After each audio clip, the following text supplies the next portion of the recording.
It was a cold winter's night in Middle America. The moon shone bright in the clear sky. A pregnant mixed-race lady stood at her door in silence. She watched as a party of horse riders brandishing shotguns surrounded her house. They disguised their appearance, covering themselves with large, pointy, white hoods. They shouted threats at her, telling her the good Christian white people were not going to stand for her husband spreading trouble among the black people. They called for him to confront them. The woman's husband was the Reverend Earl Little, a black preacher who supported Marcus Garvey's call for black people to return to Africa. The woman, showing courage through her terror, told the men that she was alone at home with 3 children. Her husband was away preaching in Milwaukee. The Klansmen, deterred but still angered and most likely inebriated, rode around the house, continuing to shout threats as they broke every window with the butts of their guns. Then they rode off into the night. The woman stood in her open doorway. The cold winter's air seeped into the warm house. Her breath was heavy and her hand rested on her stomach. Little did she know, the child she was holding would change the landscape of America. He would drag himself from ignorance countless times, using his wit and exceptional vernacular to contest with the most educated of contemporaries. He would shed light on the hypocrisies and crimes of America and its elite. He would expose and bring down a false prophet. The baby was born in 1925 to the name Malcolm Little. He was fair in complexion, fairer than his siblings. While his father was a dark-skinned black man, his mother, Louise, was of mixed race. The family moved a couple of times until Reverend Little was allegedly murdered by Klansmen in Lansing, Michigan. As was the norm of the times, his death was ruled an accident. Now husbandless and tasked with caring for 8 children, Malcolm's mother struggled to make ends meet. As the vultures of the government swooped in, threatening to take her children, she lost control of her senses. She began to suspect all around her, and she would snap at her children often, particularly Malcolm. Eventually left broken by her string of trials, Louise was committed to a mental asylum, and most of her children were fostered. Malcolm was a gifted child. Even among his white fostered family, he learnt quickly and often surpassed his white counterparts at his school. He was welcomed by his peers, growing in renown as the only black person in their school. Malcolm later recounts a particular incident involving his favorite teacher at the time. After confessing his dream of becoming a lawyer, his teacher calmly told him that this was not a realistic aspiration for someone of his background. Malcolm was never the same again. He now saw the lines drawn in the sand around him.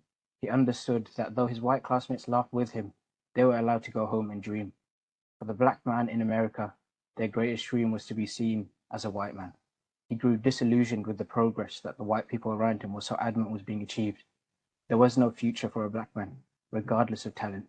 Malcolm's change was evident to everyone around him. He no longer joined in with his white classmates' humor. He no longer smiled as racial insults were thrown at him.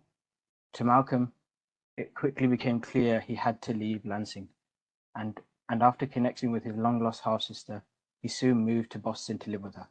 In his autobiography, he comments on this move saying, "All praise is due to Allah, that I went to Boston when I did. If I hadn't, I'd probably still be a brainwashed Christian." Over the next few years, Malcolm lived in Boston, Michigan, and then finally Harlem. In Boston, he lived with his half-sister, and after witnessing the nightlife of the city, he became infatuated with the glitzy life of the black people of the city. When he later moved to Michigan and then Harlem, he fell under the influence of some of the most immoral people in the country, from the drug dealers and the drug users, the pimps and the prostitutes, and the musicians and the godless. Soon, Malcolm, eager to earn his slice of the rotten pie, began his own hustling. He tried every category: drug dealing, racket running, robbery, and pimping.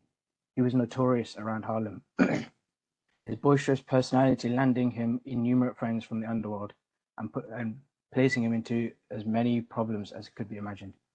Eventually, in 1946, Malcolm's run came to an end. The 21-year-old was arrested and charged with larceny and breaking and entering. He was sentenced for 8 to 10 years. While in prison, a number of Malcolm's siblings began to write to him, describing a new religious movement called the Nation of Islam. At this point in time, Malcolm was a devout atheist. He was so disillusioned with what the Christian teachings of his youth were that he rejected all religion. This movement, the Nation of Islam, was the brainchild of Wallace Fard Muhammad, a black man. It corrupts the message of Islam, trying to use it to support their ideals of black supremacy.